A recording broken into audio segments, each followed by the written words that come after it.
This is the history of rock music.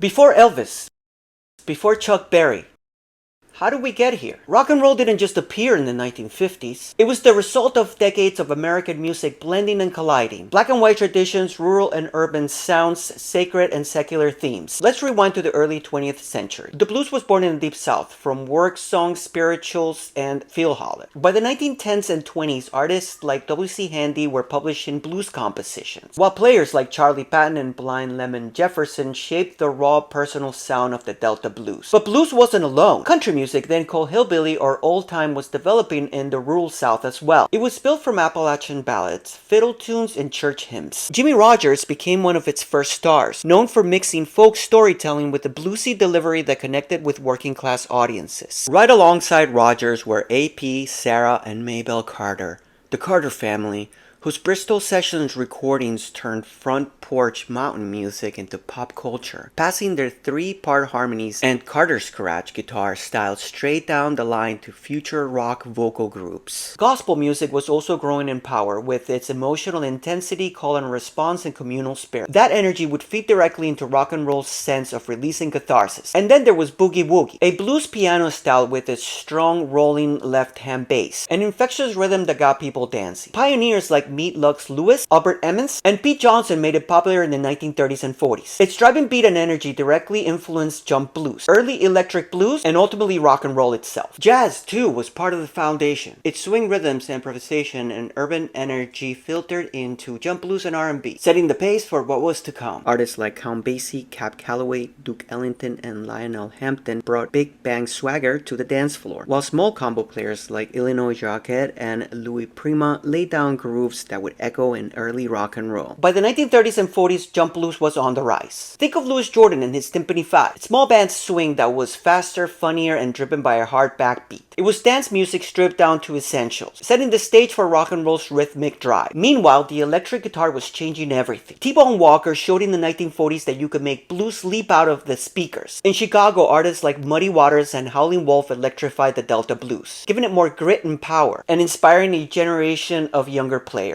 And then came rhythm and blues. Louder, bolder, more electric. Artists like Big Joe Turner and Ruth Brown would soon crank up the energy, just as independent labels like Sun Records began to pay attention. And you can't talk about this era without mentioning Sister Rosetta Tharpe. She was a gospel singer and guitar player who tore up stages in the 1930s and 40s with her powerful voice and blistering electric guitar. Her fusion of spiritual lyrics with rhythmic, bluesy guitar licks directly inspired early rock and roll. Artists from Elvis Presley to Little Richard credited her as a major influence. Oldie sounds existed on segregated race records charts, but teenagers of all backgrounds were listening. White audiences were tuning into black radio stations, captivated by the raw energy they weren't hearing anywhere else. Record producers started to see the potential for something new. Sam Phillips at Sun Records famously said he was looking for a white artist who could sing with the same feel as black performers, hoping to break down the color line commercially. But even before Elvis, there was a record that many called the first rock and roll single, Rocket 88 by Jackie Brenston and his Delta Cats, recorded in 1951. It had distorted guitar, boogie woogie piano, a heavy backbeat, and teenage swagger. It was raw, loud, and new, a blueprint for what was about to explode. The distorted guitar was thanks to a broken amp that gave it a fuzzy roar. Its lyrics were about fast cars and teenage rebellion. Though it was credited to Jackie Brenston and his Delta Cats, the band was actually Ike Turner's Kings of Rhythm,